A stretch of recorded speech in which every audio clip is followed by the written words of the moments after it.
Hello दोस्तों, स्वागत है आप सभी का एक बार फिर से मेरे YouTube चैनल लक्ष्य बोध की गुरुजी पर। और आज की इस वीडियो में हम डिस्कस करने वाले हैं कि आखिर रासायनिक समीकरण को लिखने के नियम क्या होते हैं। कोई भी आप रासायनिक समीकरण को लिखने जाएंगे तो उससे पहले उसके बारे में जानकारी रखना आपको अति आवश्यक है। अगर आप उसके बारे में जानकारी नहीं रखते हैं तो आपको भारी नुकसान का भी सामना करना पड़ सकता है। अगर आप उसकी बेसिक जानकारी और याद रखेंगे तो आपको रासायनिक समीकरण लिखने में उतनी परेशानियां नहीं होंगी और आप उसके नियमों का पालन करते हुए एक अच्छा रासायनिक समीकरण को लिख सकते हैं। तो आज की इस वीडियो में हम उसी के बारे में डिस्कस करने वाले हैं। तो बने रहिएगा हमारे साथ वीडियो के अंत तक। लेकिन उससे पहले अगर आप हमारे इस चैनल पर नए हैं तो वीडियो को लाइक कर दीजिएगा और चैनल को सब्सक्राइब करना मत भूलिएगा। चलिए बिना किसी देर के वीडियो की शुरुआत करते हैं। हमारा टॉपिक होने वाला है आज का रासायनिक समीकरण को लिखने के नियम।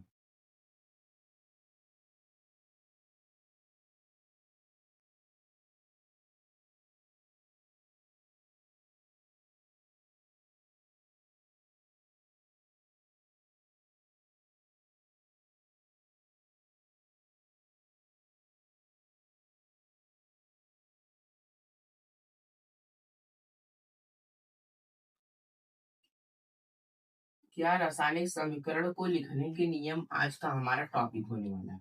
अब हम जानेंगे कि आखिर रासायनिक समीकरण के कौन कौन से नियम है और रासायनिक समीकरण लिखते हुए हमें किन किन चीजों का पालन करना चाहिए। तो सबसे पहले समझाने के लिए मैं आपके सामने एक छोटा सा समीकरण लिखता हूँ।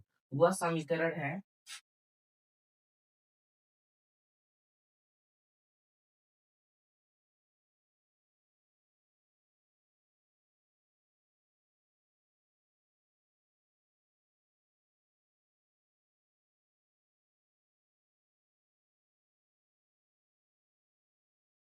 वह समीकरण यह है। आप देख सकते हैं कि जो यहाँ पर यह तीर दिखाई दे रहा है, इससे अब मैं आपको एक उदाहरण के माध्यम से इसके सभी नियमों के बारे में समझा दूंगा। यहाँ पर देखिए, आपको जो ये इस प्रकार का तीर दिखाई दे रहा है ना, यह रासायनिक समीकरण को व्यक्त करने वाला तीर है। यानी रासायनिक समीकरण को इस तीर द्वारा व्यक्त किया जाता है। नंबर वन पॉइंट ये चीज होगा इसके नियम के अंतर्गत। दूसरी चीज क्या है कि जो तीर के बाईं तरफ लिखी होती हैं चीजें, उन्हें अभिकारक कहते हैं। वहीं पर जो दाई तरफ चीजें लिखी होती हैं उन्हें उत्पाद कहा जाता है। यानी उत्पाद प्रोडक्ट कहा जाता है और रेजिडेंट्स ऐसे कुछ कहा जाता है इन्हीं अंग्रेजी में। अभिकारक को यानी जो तीर के निशान के दाहिनी तरफ होते हैं उन्हें उत्पाद कहते हैं, जो बाईं तरफ होते हैं उन्हें अभिकारक कहते हैं। चीजें आपको समझ में आ गई होंगी।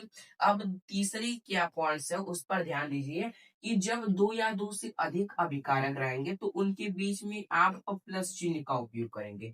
ठीक उसी प्रकार से अगर आपका कोई उत्पाद में दो से तीन उत्पाद बनते कोई रासायनिक समीकरण में तो उन्हें भी प्लस चिन्ह के साथ लिखा जाता है। ऐसा नहीं है कि उत्पाद को माइनस चिन्ह के साथ लिखेंगे अगर दो या दो से अधिक उत्पाद है और अभिकारक को प्लस चिन्ह के साथ लिखते हैं, ऐसा नहीं है। आपको क्या करना है कि जो जब दो या दो से अधिक उत्पाद या विकारक दिखे तो उनके बीच में आपको प्लस चिन्ह का उपयोग करना है।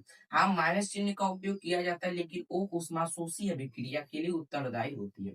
ये तीन पॉइंट्स आपको समझ में आ गए। अब चौथी पॉइंट्स क्या है कि उत्क्रमणीय अभिक्रिया, यानी उत्क्रमणीय अभिक्रिया को हम लोग इस चिन्ह द्वारा व्यक्त करते हैं। इस चिन्ह का आखिर क्या मतलब है, इसके बारे में बात करें तो इस चिन्ह का मतलब है कि अभिक्रिया जो अभिकारक है, अभिकारक मिलकर उत्पाद बना देंगे, उत्पाद पुनः से टूटकर अभिकारक के रूप में परिवर्तित हो जाएगा। यानी हम बात करें कि क्या हम जैसे कि अगर हम बात करें कि अगर हम चीनी और पानी को मिलाएं, दो अभिकारक हैं और इन्हें मिलाने से हमें क्या प्राप्त होगा, शरबत प्राप्त होगा। तो क्या हम शरबत से चीनी और पानी को अलग कर सकते हैं? आप कहेंगे नहीं कर सकते हैं। यानी यह उत्क्रमणीय अभिक्रिया नहीं है। उत्क्रमणीय अभिक्रिया यहाँ पर आप देख सकते हैं कि उत्क्रमणीय अभिक्रिया क्या है। उत्क्रमणीय अभिक्रिया जैसे अमोनिया गैस बनती है। बात करें अमोनिया गैस की तो नाइट्रोजन और हाइड्रोजन मिलकर क्या बनाते हैं, अमोनिया गैस बनाते हैं। जैसे देखिए, ध्यान दीजिए,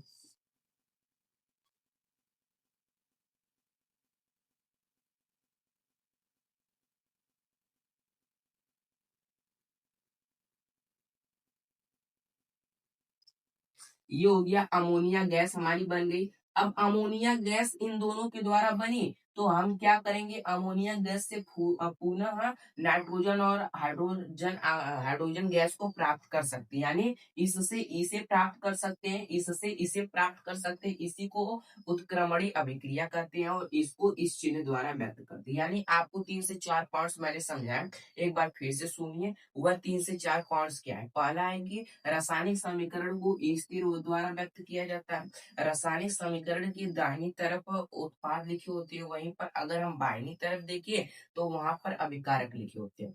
अब दो या दो से अधिक अभिकारक के बीच में प्लस चिन्ह का उपयोग किया जाता है, साथ ही साथ उत्पादों के बीच में भी किया जाता है।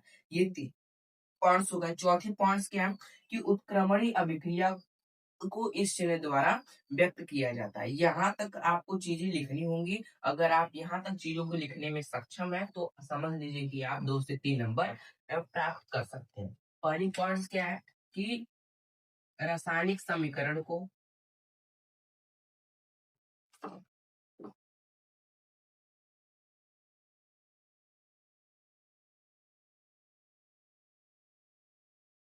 रासायनिक समीकरण को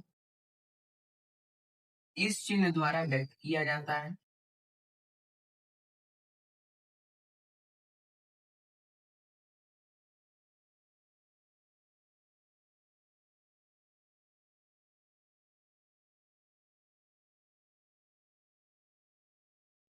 अब दूसरी पॉइंट्स क्या होने वाली है कि उत्क्रमणी अभिक्रिया को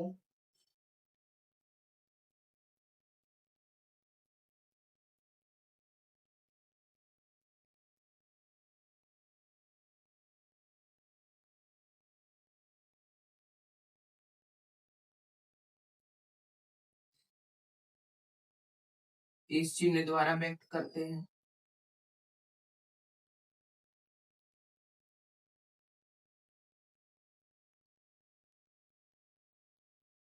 अब तीसरी पॉइंट्स क्या होने वाली है कि रस रासायनिक जो चिन्ह के हाँ रासायनिक समीकरण के चिन्ह के समीकरण के चिन्ह के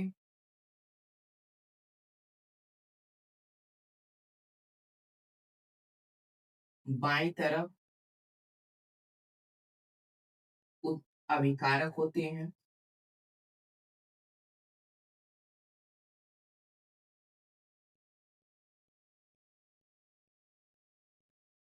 वहीं दाहिनी तरफ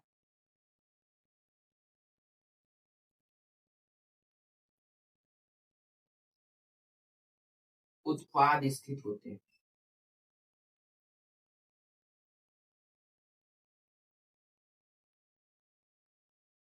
यहाँ तक चीजें आपको समझ में आ गई होंगी। अब चौथे पॉइंट्स क्या है कि दो या दो से अधिक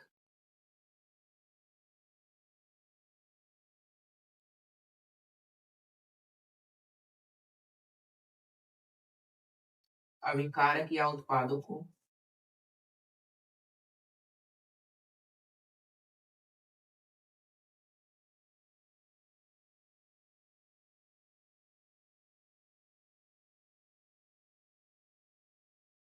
प्लस चिन्ह के साथ लिखा जाता है।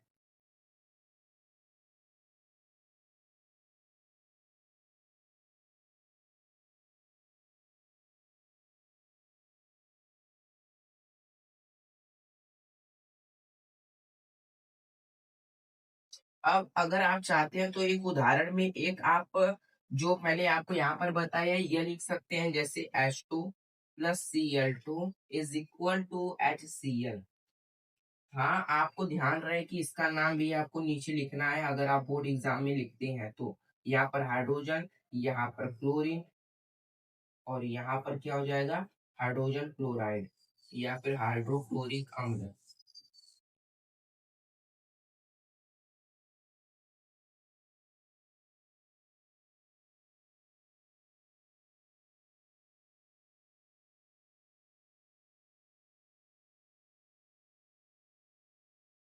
हाइड्रोक्लोरिक अम्ल यहाँ तक चीजें आपको लिखनी होगी। मुझे उम्मीद है कि चीजें आपको टोटल समझ में आ चुकी होंगी कि आखिर रासायनिक समीकरण को लिखने के नियम क्या है। पॉइंट्स टू पॉइंट्स मैंने बात किया, आपको उदाहरण के माध्यम से समझा। तो आपको ये वीडियो कैसे लगी, एक प्यारा सा कमेंट करके जरूर बताइएगा, और मिलते हैं किसी अगली वीडियो में नए टॉपिक के साथ।